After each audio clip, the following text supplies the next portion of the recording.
Alva Chamber of Commerce Legislative Eggs and Issues. We are delighted to have you all in today, including our special guest, Representative Dr. Carl Newton, Senator Casey Murdoch, and President CEO of the State Chamber, Chad Wilmington. And we also have Stan Ralston with the Department of Commerce. They're staying over there. You have anything you want to say real quick? Waiting to hear about these guys now. That's right. And then we have Wesley Jaworski. Did I say it? Yeah. Okay. Yeah, that's good. With Frank Lucas, you want to say anything? Oh, sure. Yeah, I'm Wesley Jaworski, just finishing up month number 1, so still making the rounds and getting to know everyone. So if you have an issue, if there's anything we can help you with, let me know, and I'll be happy to give you our card. And then we have Peyton Burns with James Langford. Have anything? Yeah, just echo what Wesley said. If you need anything federally, just come reach out to me. I have cards. I'll come talk to you. And yeah, just getting around and meet everyone. I'm on about a month also. So. And I also want to extend special thanks to REI Oklahoma for hosting the event. So thank you, and also to Northwest Technology Center for providing the venue. So I will just go ahead and toss it over to you. You ready? Perfect. Yep. I'm Haley Reagan, and I work for REI Oklahoma. We are a statewide economic development company. Headquartered in Durant, I office here in Alva, but we can service anywhere in the state. So we have 2 main loan programs, but I want to touch on one other program we just received. I think there's a lot of benefit to our area, Woods County, Northwest Oklahoma, and rural America through it. And that's a grant we just received to re-lend back out for meat and poultry processing plants. I think that that's huge in our area. I think there's a lot of buildings and spaces that could be easily converted. Schwann's building, I think, would be great for that. And that program can be used for real estate, equipment, and then actually there's a working capital and an inventory component, which isn't something we usually offer through our loan pool. So that would be live animals to then kill. So I think that that's huge, and that can be done in partner with a bank. We just received this about 2 weeks ago. That's all the information I really have today. USDA is supposed to be reaching out to me. So if you know someone, have someone that may be interested in that, please reach out to me, and let's get that ball rolling and try to help them. Our other 2 programs, just an internal direct loan program, and that can be used for really any business need, real estate, equipment, working capital, etc., etc. It does have to be owner-occupied facilities, though, and that's held in-house by REI, and then we have the SBA 504 loan program in partnership with the bank for fixed asset acquisition. If you'd like to know more on those, I have flyers, I have cards. We can talk one-on-one about what you're thinking or maybe wanting to do and how that would fit your business need. With that being said, I will introduce Chad Wilmington to come up. He is the president and CEO of the State Chamber. Great. Thanks. I get to work with these guys all the time, and so I'm not going to stand in front of them and getting tough to you. Go ahead. Because you got a bunch of good stuff to talk about. But State Chamber of Oklahoma, based in Oklahoma City, we work, our mission field is 23rd and Lincoln. So we work with policymakers as they're working their way through the legislative session. And really what we're trying to do is bring good business policy to the state capitol, help them work through those issues, and then get them passed into law and help make Oklahoma the best place it can be to do business. And so everything we work on has that vein in it. And so we're working on a bunch of stuff that I'll just quickly mention because we got a bill actually that Representative Newton's going to get to vote on this week. We spent the last year and a half looking at Oklahoma's workforce system, and it's not collaborated, and it doesn't really work well. And so we've got a bill that begins to start to put together a workforce owner. One of the things that we found is that there's a lot of people working on a workforce. There's nobody that owns it in the state of Oklahoma. There's nobody that at the end of the day that Senator Murdoch could say, hey, why don't we have enough nurses? Or why don't we have enough engineers? And he could charge with and say, all right, go get me the information on that. Let's put together a program and make sure we have those things. So as you're all voting on economic development projects, we know we have the workforce we need for that. Senate Bill 621 that Senator Murdoch already voted on is sitting over in the House, and it creates the Workforce Commission. It pulls together 9 business leaders to help work with career tech and higher ed, K-12, and all the service providers. It says, all right, let's get together, make sure that we understand what the workforce needs of Oklahoma are, and then get coordinated on how to make sure that we do that. So it doesn't tell career tech or higher ed or K-12 what to do, but what it says is, hey, look, here's where Oklahoma's economy is going. Let's get there together and build some programs. We can leverage state dollars, we can leverage federal dollars, we can leverage private dollars to help create those programs. So just as an example, last year, there was this panic at the Capitol. We don't have enough nurses, right? And so the legislature, who's coming in, understanding we have this issue, a couple questions they're asking us, well, why didn't we know about this? And two, what do we do about it, right? And there wasn't really one person that they could go to. Everyone's running up to them. And I can tell you, I promise this happened. The universities are running up, going, we've got the best program. Career Tech's running up, we've got the best program. There's private providers. The Workforce Commission would be the place they would turn to and go, listen, we know we need more nurses. Give us a plan. Show us what the clear KPIs are. What are we going to measure? How are we going to know that it's working? Who's the best at it? If it's Northwest, great. If it's Oklahoma City Community College, great. But we're going to give you money. You give us a plan and then report back. That's what this entity will do, as opposed to just trying to spread out money to as many different groups and then hoping it works. That's a good example of how it could work. And so, anyway, that's the kind of thing we're working on. We've dug into that policy for a year and a half.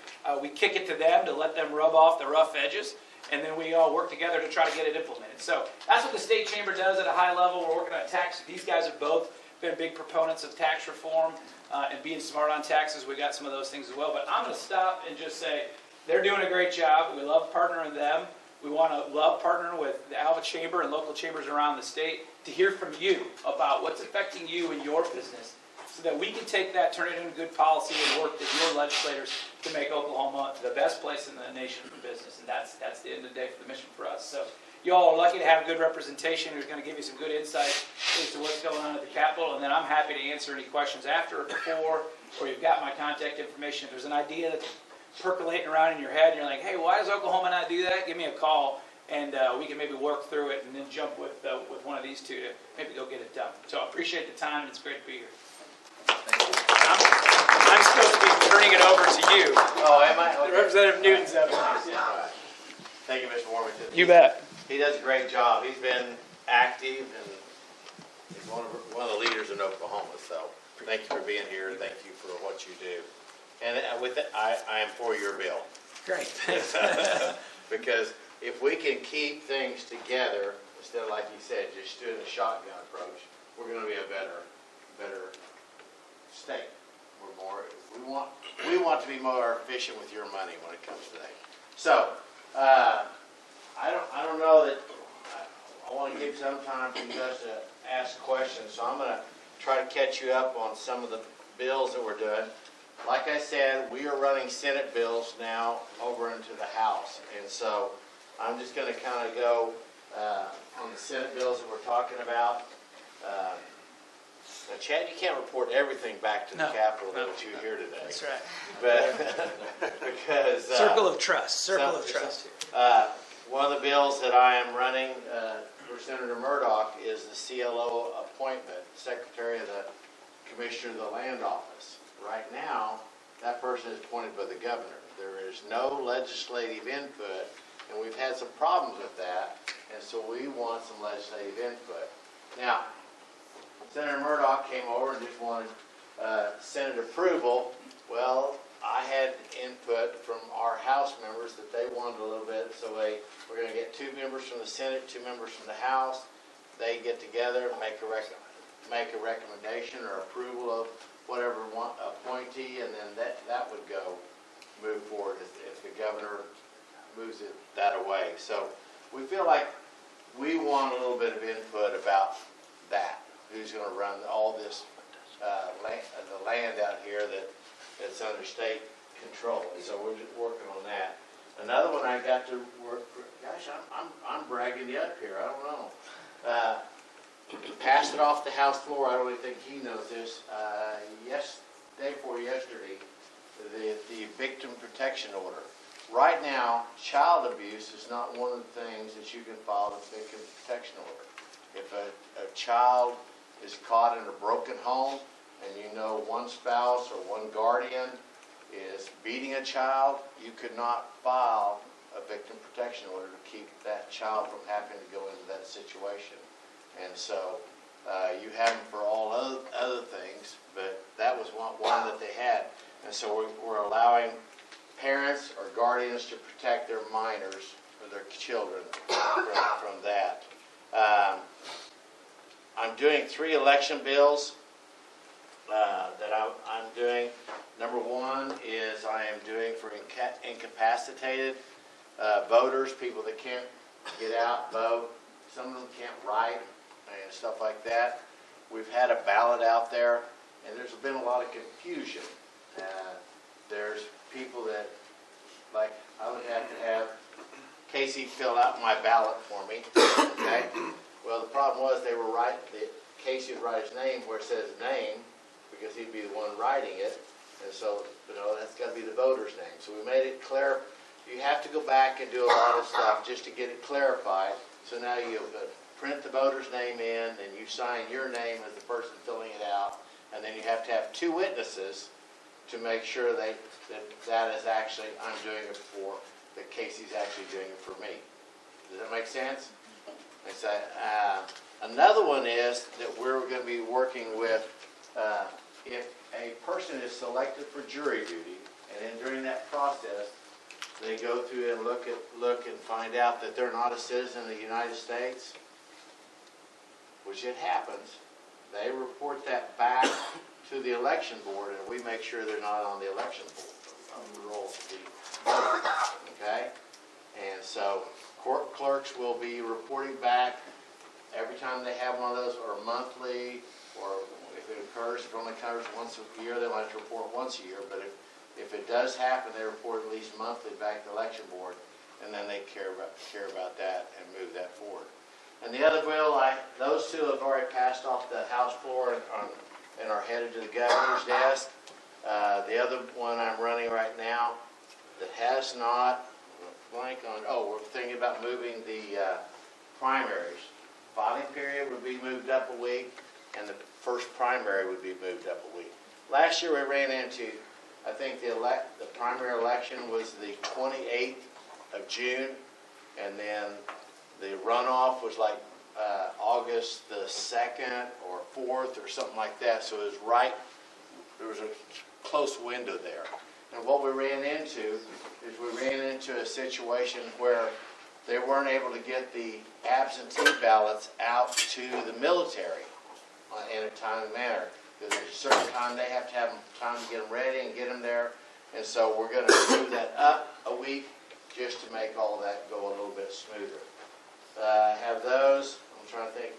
I am also working on a bill that should be heard this week that would modify when you buy a new car, okay? Right now you have to pay all the sales tax on that new car. Well, if you buy the new car, that's fine. But if you make a trade-in on that, you've already paid sales tax on that car when you bought it, right? And back in 2016-17, we got in a bind, and we left it so you had to pay the full sales tax on this. But prior to 2016, if you had bought a new car and traded one in, you only had to pay the difference between the new and the used car value, which makes sense. Otherwise, you're really doing double taxation. And so that is one of the bills I'm running to move that back so you only pay the difference between the new and the trade-in value. So you're not having to pay sales tax twice on a vehicle. And so that's another. Yes, sir. Doesn't that disenfranchise those that want to buy a car from the dealer but then sell their own car? It does. It does. I mean, it does make it that way. But that was one of the things. But that's your choice. You know what I mean? If I buy a car and I trade it in, I'm still paying the full sales tax, even though I'm trading half that value. I'm only paying the difference. It's like I'm paying, let's say, $20,000 for your new car. I wish it was $20,000. $20,000 for your new car, $10,000 for your trade-in, right? So I'm only charging you tax on $10,000, right? Like I said. But and then I come and say, well, you're going to have to pay tax on $20,000. I'm only going to get a $10,000 difference here. So it's kind of a double taxation. So, but yeah, it does make it not as popular. Maybe you don't want to sell. In fact, I am getting a new vehicle. Mine's got about $250,000 on it. And so I'm getting a new vehicle, and I'm going to sell mine separate. So I get to pay the full tax. But yeah, it does. It does. But it helps dealers to get a lot of used car vehicles are needed right now, so it helps that too. So, those are the Senate bills that I'm running right now. Some of my House bills, my pesticide bill, the one for helping sprayers, so you can go spray your own yard without having a commercial sprayer come in and do it. And it's, right now, it's illegal for you to go spray with a lot of the chemicals. You can spray your own yard, or even for a commercial sprayer to spray his own yard. It was a mix up in the way the law read, and so I'm getting it fixed out. It's in the Senate. I don't think it Passed off the floor.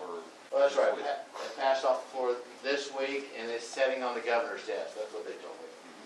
I did that for the Department of Ag. So, education, yes, it's half our budget, so I'll talk about it. Right now, we're in a standoff. Like I told some gentlemen up here at the front, when you're in the legislature, it's like a family living in a glass house, and all the neighbors sit around chairs and all look at you. Make sure everybody's happy and getting along well. And if I don't talk to Casey, if I'm my family, I'll use my family because I don't want to pull Casey in here. But if my family, if me and my wife aren't getting along and I don't talk to her, you're going to hear about it because all the neighbors are going to tell you about it. If I go over and I don't do something, all the neighbors tell you. Right now, yes, we're in a standoff. Senate has some things they want. House has some things they want on the education bill. And so, as I was talking to Senator Murdoch earlier, he said, we're in a staring contest. We're going to find out who can blink first. And so, it is important to me, it's important to him that we take care of education. So don't think we're not considering it. Bill deadlines for all the bills to be through the House and the Senate are end of next week. So right now we're working on a lot of other policy bills like the ones I just told you about that I'm running for the Senate right now. But that doesn't mean that the education thing is over. It can always be added into the budget process. And so those things are still going to be hammered out over the next few weeks and months. Some of us that aren't, we have people that are negotiating on the House side. They have people negotiating on the Senate side. We hear, it's kind of like hearing rumors about what happened downtown or something like that. We hear, I hear my story from my House members. He hears ones from the Senate members, and it's always their fault. It's always their fault. And so, right now we're in the blame game part, but I think we're still going to work out. I don't know if Casey would agree with that or not, but we're working on it. We're moving forward. One of the things that we have been dealing with this weeks, months, water. Water is the most valuable thing that we have in our lives. You can't survive without it. And so we have been working with down at Fairview. We had a meeting last Friday, had about 200 people there talking about water. Cimarron Aquifer runs up into here, and it is a rechargeable aquifer, which is a good thing. That means if we ever start getting rain, it's going to fill back up, okay? But right now the levels are continuing to drop. And then everybody's looking at, well, he's taking water and he's taking water. And then we've got some players that may not be doing quite as good. So we're trying to look at what we need to do on regulation and that kind of stuff. But the kicker is, when you go doing something that affects the Cimarron Aquifer, guess what? The Cimarron Aquifer only covers northwest Oklahoma up here. So the guys in Oklahoma City, the guys in eastern Oklahoma, southeastern Oklahoma, especially the guys in eastern Oklahoma where all these lakes and everything, and they've been getting all this rain, they kind of go, what's the deal? We got all this water. But, we've got some irrigators that are, one irrigator supposedly has drilled 150 wells in the last year. That's a lot of wells. That'd be a full-time well driller's job.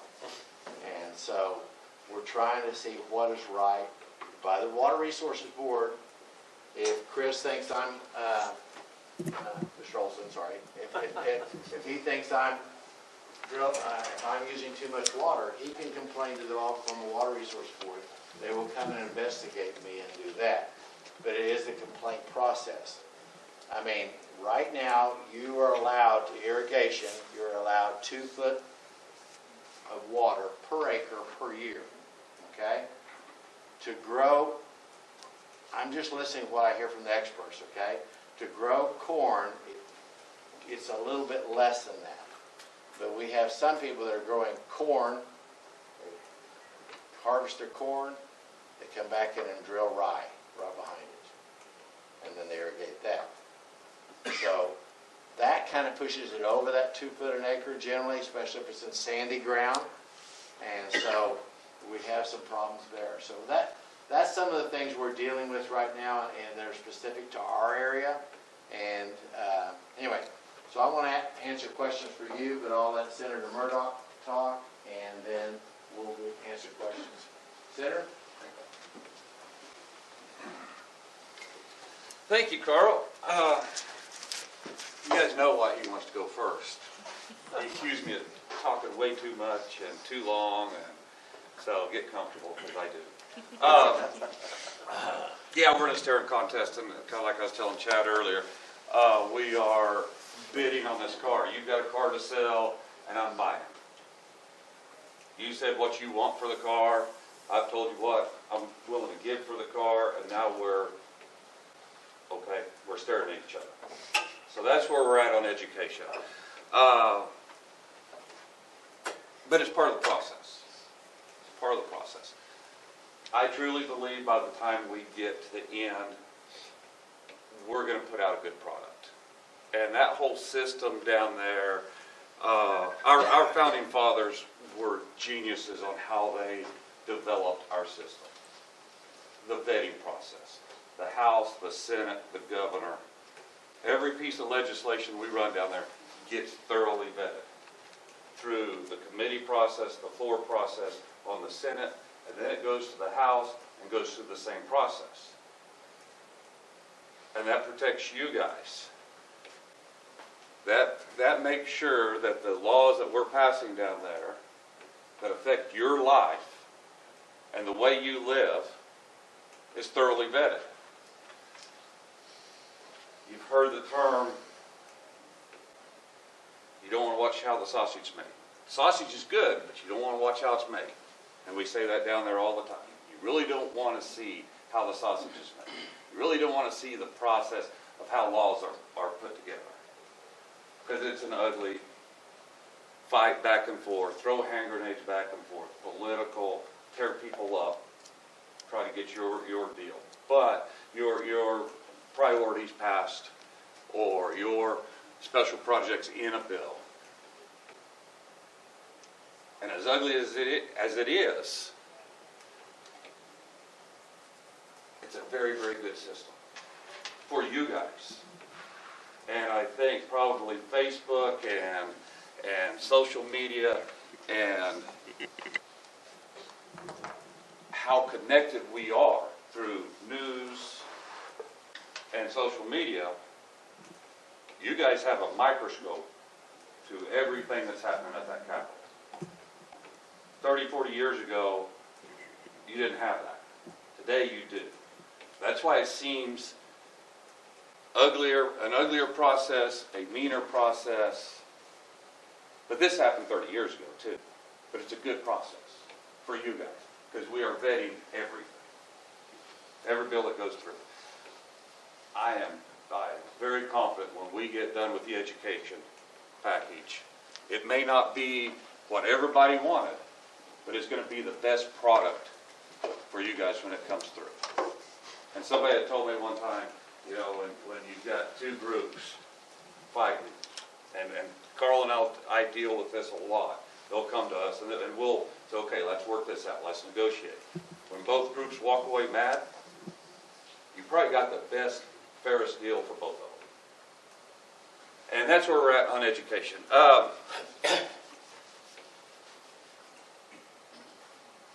I'm going to start with some of the bills I have.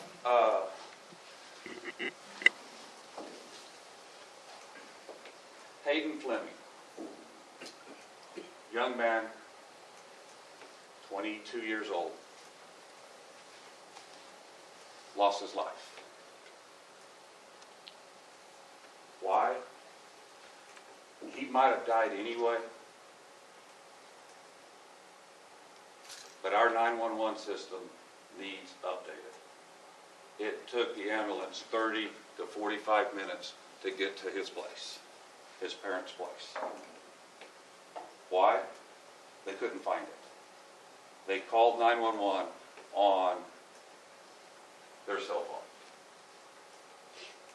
They lived right on the county line.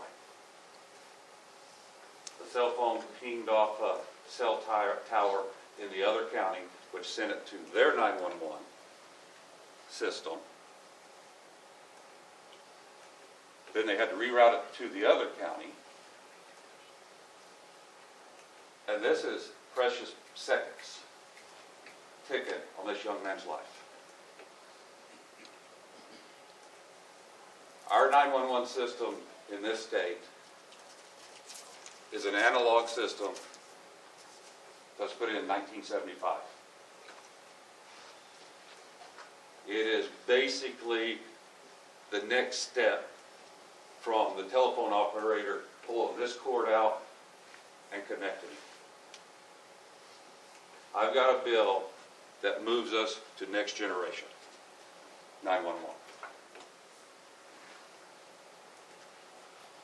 I don't like fees. And I'm sure you've heard me talk, a fee is nothing but a tax. And it is. Anytime the government extracts money out of your pocket, whether it's a tax or a fee, it's a tax. But one of the jobs, the main priority of the government, of the state, is public safety.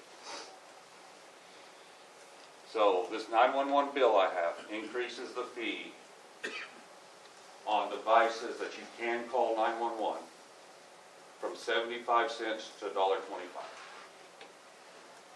50 cents. That's $6 a year. I've named this bill after this young gentleman that died. He's not the only one. There was a lady in Atoka, same thing. There was a hunter that had come up from Dallas hunting in Cotton County. Shot himself in the foot. Calls 911. They couldn't find him. You know how they found him? The old-fashioned way, the sheriff's department turned their sirens on and ran the roads. And he would say, "I can hear you. Oh, you're fading away." And they pinged in on where he was at. This next generation 911 moves us into the 21st century instead of 1975.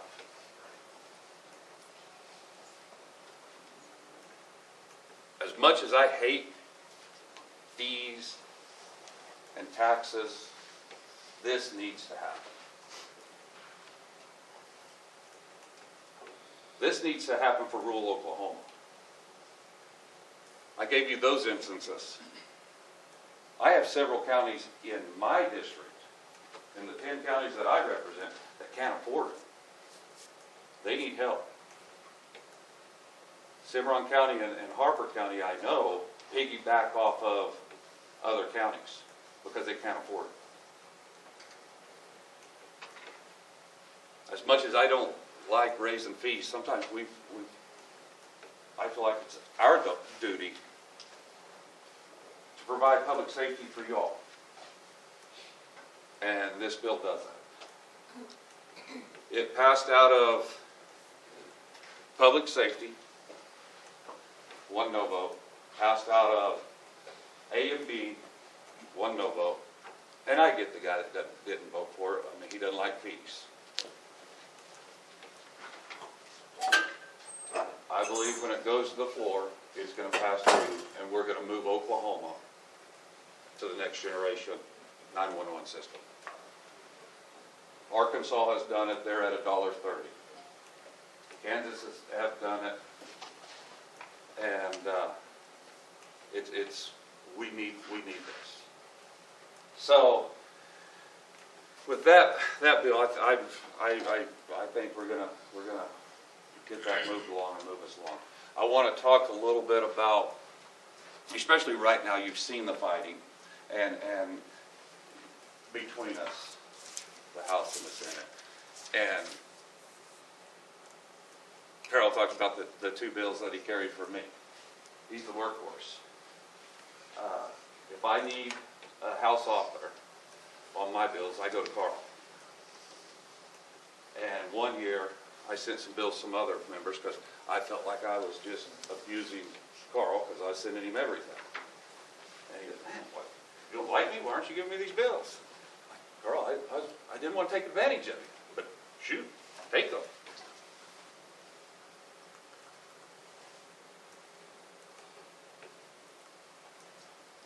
We sacrifice down there. I have a friend found out this week his wife is having an affair on him. He's devastated. You hear the sacrifices that the legislators make being away from home, being at that Capitol. This hit home. He's broken up. He's blaming himself if I wasn't down here, if I wasn't, maybe if I was at home more. It's hard. Carl, his first year. Horrible year. Horrible session. He didn't even hardly get to go home. We were in special session after special session after special session. He was rethinking on whether he wanted to run in 16. He was away from his home, away from his wife, away from his business, to go down there and fight. Fight for you guys. Fight to make sure Northwest Oklahoma has a voice in that Capitol. I am so glad that he made the decision that he made. Because Representative Dr. Carl Newton is probably one of the best House members that's in that House. And if the stress and the sacrifice would have been too much for him in the sessions of 16 and 17, I guess that was 17, 18, would have weighed in and he says, I'm done. I'm not going to do it. Northwest Oklahoma would have lost a very, very good voice for them at the Capitol. But you have people down there that they're not there for, I can guarantee you they're not there for the paycheck. They're there because they care. They're there because they want to make a difference. They're there because they want their home district to do better, to grow. And they sacrifice for that. They have vision. They want to see Alva prosper. And they do it out of a duty of service. And I wanted to tie that in because I prayed on the way up here for my friend, and he is right now going through hell. And I think that people need to know the sacrifices that your representatives and senators do just to serve you. It's not all balloons and rainbows. It's a hard job. And I just felt like you guys needed to know about the sacrifices. With that, I'm going to open it up for questions. And Ms. McBecker. You talked about the Cimarron Aquifer. Kansas has been regulating the Oglala for decades. What have you gleaned from them that has helped you? The thing I would love, if you guys will let me, if you give me your water rights, then I can do that. That's the difference. Oklahoma, Kansas owns the water rights. Here, the landowner owns the water rights. Let's keep it that way. So, let me weigh in on this. So Kansas, when I first ran for the House in 14, water was one of my main issues. And I went to the governor's water conference, I went to water conferences all over, and they kept bringing Kansas in as, oh, they're speaking, oh, let's look at Kansas. Kansas has mismanaged their water for decades. It's because the state owns the water. Do you guys know of any state-ran business, state-ran program that actually does it better than a private person? I worked at a feed yard in Walsh, Colorado for about a year. And my job was to go into Kansas to the dairies, pick up the calves, bring them back to the feed yards. In December, they were out there running their sprinklers. In December on corn stalks. Not wheat pasture, not wheat, corn stalks. Because the state of Kansas had a use it or lose it policy. So the farmer would purchase his water from the state, and let's say January 1. If he didn't use all the water he purchased by December 31st, he lost it. That's too bad. Well, if it was a wet year, if it rained, he shut it down. He might have not used everything. But he was still going to pay for it, so by God, I'm going to go out there and run those sprinklers. So can I go on to you? I'm sorry, I wasn't done. I didn't cut it, I'm sorry. One more statement. Okay. The state of Oklahoma, private property rights. You own this piece of ground, you own the water. In the studies, the last few studies I have seen, Kansas, their portion of the aquifer has been depleted much more than the Panhandle's part. Texas has been depleted much more than Oklahoma's part. And in my belief, it's because that farmer owns that water. That's his resource. And you guys know farmers, we're generational. We want to leave it to our kids, to our grandkids. We're going to take care of our resources. The aquifer in the Panhandle, the Ogallala, has a less drawdown than in Kansas, where the water's regulated by the state owns it. We have less drawdown. Go ahead, Carl. That was a long statement. I'm long-winded. That's why I got to get a drink of water. I'm just kidding. No, just to go on that, because it's very important. And so what we've had to look at, like in Oklahoma, because it is you're right to have the water under your land. You can sell it, but it is yours to sell. That we've already developed the panhandle irrigators, teach them how to irrigate properly, how to conserve their water, what are the best practices and stuff like that. And I think that's another thing we're going to have to incorporate into the Cimarron aquifer. This panhandle irrigators is off of the Ogallala, which is, I love saying that. But it's a huge aquifer that is not recharging like the Cimarron aquifer. And so it brings me more concern, and I think I've been at every Farm Bureau meeting I've mentioned that we need to do something about our water because the Ogallala is dropping. It was dropping a foot a year, now it's dropping it's dropping a foot every 2 years. I have my numbers reversed. Now it's dropping a foot every year. And so, yeah, granted, if you had 130 feet, that's still 130 years, but guess what? When it's gone, and there is no water out there, and so that's one of the concerns that we have on that. But thank you for that question. So, to fill you in a little bit more about the Ogallala, They teased me probably more than Carl at the Capitol about, oh, you live in the desert. Oh, why are you guys fighting about water? You don't have any water up there. And I tell them, I said, we got more water than the entire state. It's just all underground.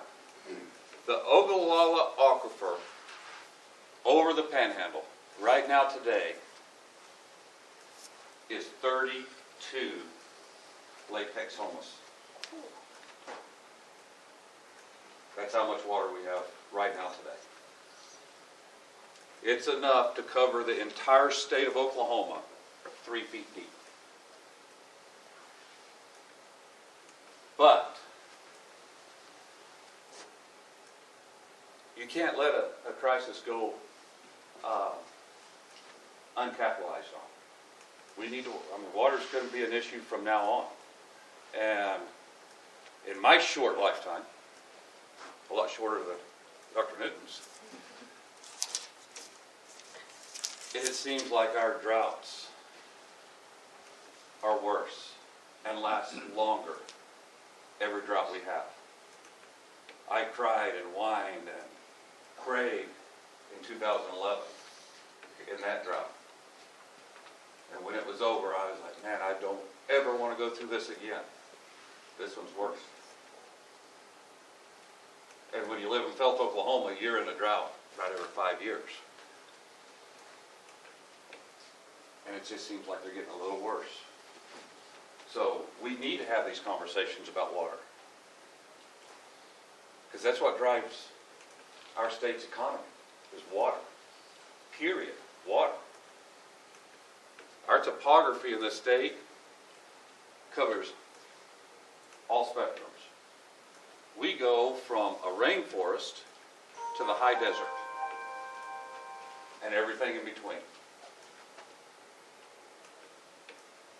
The economy in southeast Oklahoma, fishing, water sports, but it's water.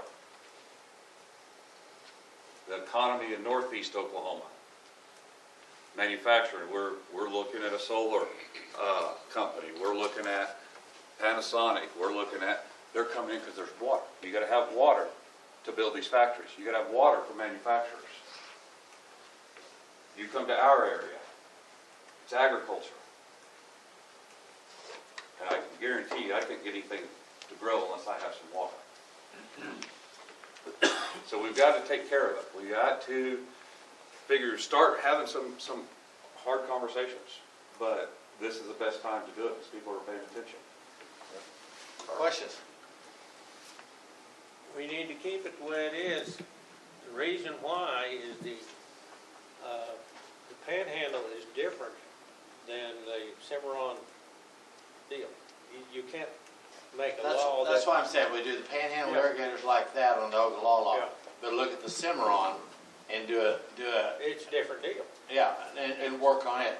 Because that's just like he was saying, Eastern Oklahoma, you know, we have prayer time every Monday morning, and we walk in there, and he says, well, how much rain did you get? I said, we didn't get anything. He said, we got 7 inches. And I'm going, you know, So it makes me feel guilty, but let me finish. Go ahead. Let me finish. But my point is, we need to make it more specific.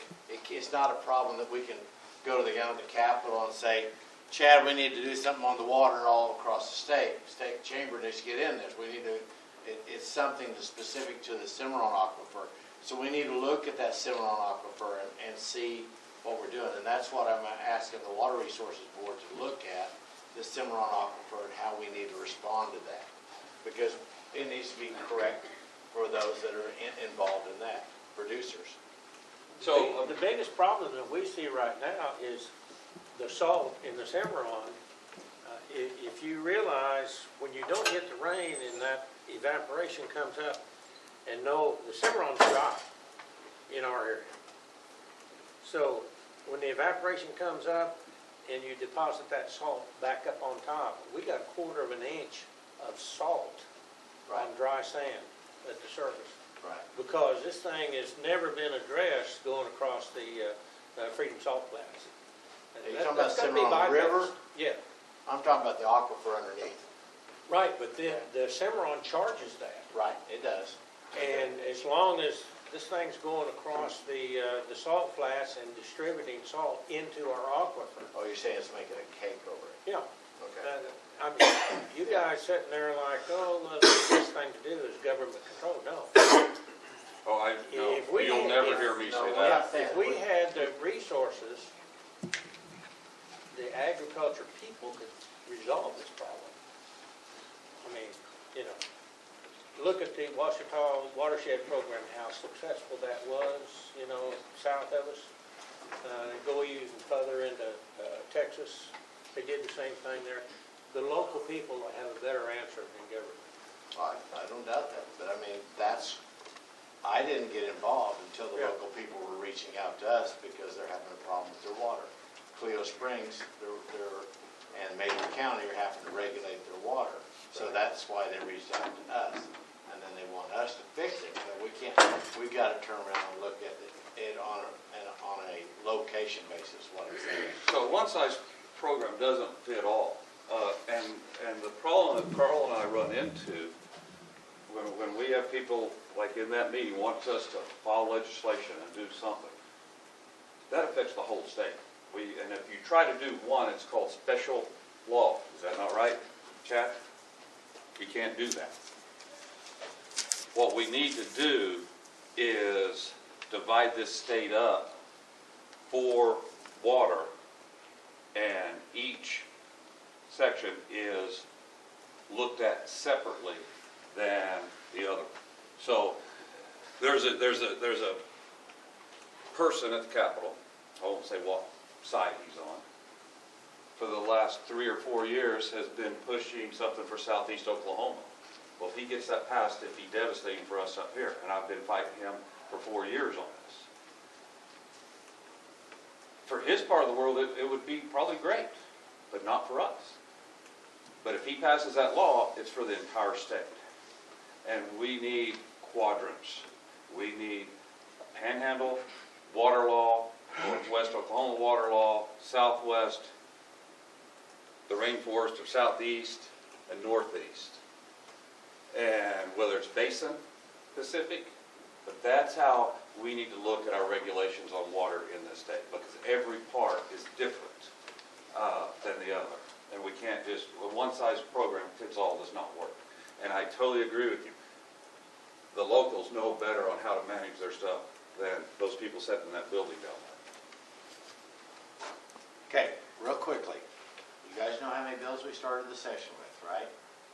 Over 2,000. Those 3. Over 3,000, okay? But now at the point we're at, when we changed bills over, we were at 400 bills basically, or 500? 300. Well, we're at 300, we're at 300 now. It's going to the floor, yeah, right. Committee. 300 that are going, we had about 400 from each side going across. Is that about right, Chad? And now we're down to 300 that are on the floor. And that doesn't mean all those are going to pass either. So I'm just letting you know, we started with 3,000, we're down to 600 total if you look at the whole picture. So that's how much we've narrowed down. And the governor, do you think the governor will sign all of them? No, he's not going to sign all of them. And do I think all of them are going to pass the floor? Probably not. So, I mean, you know, I look at Chad because he's got input on both sides from everything. So, yeah. But that's where we're at. Just to give you an overview of where we're at in the process. After this next week, this is deadline week for Senate bills to be in the House bills in the Senate. Then we start our attention for the next 5 weeks is on budget. And so that's where we're going to look at. In fact, I'm looking at Commerce's budget.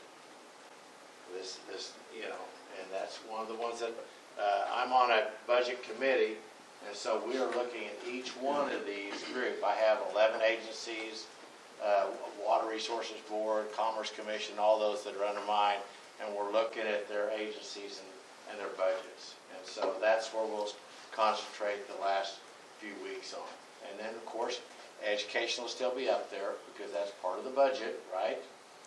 Half of our budget. So all these things are going to still be dealt with. So, any other questions? We wasn't that good, was we? We surely brought up some questions. Thank you. One that's unrelated. Yep. We're without a game warden in Woods County. Have been I for heard a that. while. Okay? So he moved out and changed jobs. Have been for a long time. Third largest county in the state. More hunting, fishing here about anywhere. Wildlife Department said we can't afford it. And I realized McGirt killed him. McGirt killed him because of license sales. Just killed him, I don't know how many million, but anyway, I don't know. All I know is we don't have one. And I don't know if you guys are wildlife committee or not, but you might ask the guys down there, can we have a game warden? That's a good question, because I don't know the answer. I I will ask I that. didn't expect you did. Yeah, I didn't know that one. So, Wildlife is unappropriated, I know that. and they're kind of their own fiefdom over there, so. Well, part of the deal is that McGirt thing stopped the, McGirt's just affected a lot killing of things. everybody, but it really hurt them because of all the license sales over there. They were getting $2 a piece from them with negotiating with the tribes. Now they get nothing. There's And that's there's a lot. actually, That's a lot of money. so you're not unique. There's 11 full-time game warden positions that are open right now in the state of Oklahoma. So you all are one of the 11, and they're having trouble recruiting. There's not enough people that are interested in the job. And then on top of that, you've got your fee issues. And frankly, some of the game wardens have left to go to work for the tribes because it pays better, because they're doing their own hunting and fishing regulations on tribal land. So it's a complex problem, and you're spot on. And I think the legislature hasn't really had the ability to control it because they're unappropriated, but I think they're going to have to lean in and figure out how we get people to move into that profession, and then how do you pay for it, too. I think they're kind of necessary personally, but Well, it's. I understand the problem. Yeah. So this year in the Senate, I don't know what the House did, but we moved wildlife into tourism. And when you say it's necessary, that's a lot of Oklahoma's economic driver is tourism. Hunters coming up, but we moved that into tourism on the Senate side and combined wildlife and tourism, because it is tourism, so yeah, it is necessary. I can't believe some of them in southeast Oklahoma that have shorter lives don't want to come up to northwest Oklahoma. So, It's a lot safer being a game warden up here than it is in McCurtain County. yeah, that's for sure. They shoot first, ask questions later. Can I brag on these guys for a second? Because I want to make a prediction. Remember that Johnny Carson skit? He'd hold up the thing to his head and he'd make a prediction. Here's what's going to happen by the end of the session, I think, and we'll see what happens. They're going to pass the largest tax relief bill probably in the history of the state. They're going to do the largest education increase in the history of the state. And they're going to ratify probably the two biggest economic deals in the history of the state, probably in the next 5 weeks. So there's like a staring contest going on, but I hope you all know they're doing good work, and they're doing a lot of good work. And I think it's going to be really fun to watch what happens over the next 5 weeks. It'll all work itself out, but there's some really good things that they're working on that are big picture for Oklahoma. I think you all are going to be pretty proud of. So I just wanted to say thank you for your work, and I think the next 5 weeks could be pretty transformative for Oklahoma. Do you all agree that's good potential? It's going to be big. It's going to be big. But we need to be responsible with it. We have a big carryover, right? We have a lot of money in savings, but we don't want to just spend it all. So we're looking at all of them. But yeah, he's got some good points. If we're going to use it, we want to make sure we invest it wisely. And one of the things we're getting that he brought up is I have every agency that I'm under right now is asking for a pay increase because they can't, Department of Ag, they can't get inspectors to come in and work for them because they're investigators, inspectors, and stuff like that, because they can find some jobs out in the private sector. So we're going to have to match to keep some of those people there. So that's those things we're looking at. So thank you again for your time. Jody, thank you for your leadership on Chamber, and Jeremy on economic development here. We got some things going on in Woods County coming up, we hope. And so thank you all very much. Thank you for letting us be here. Yes, thank you.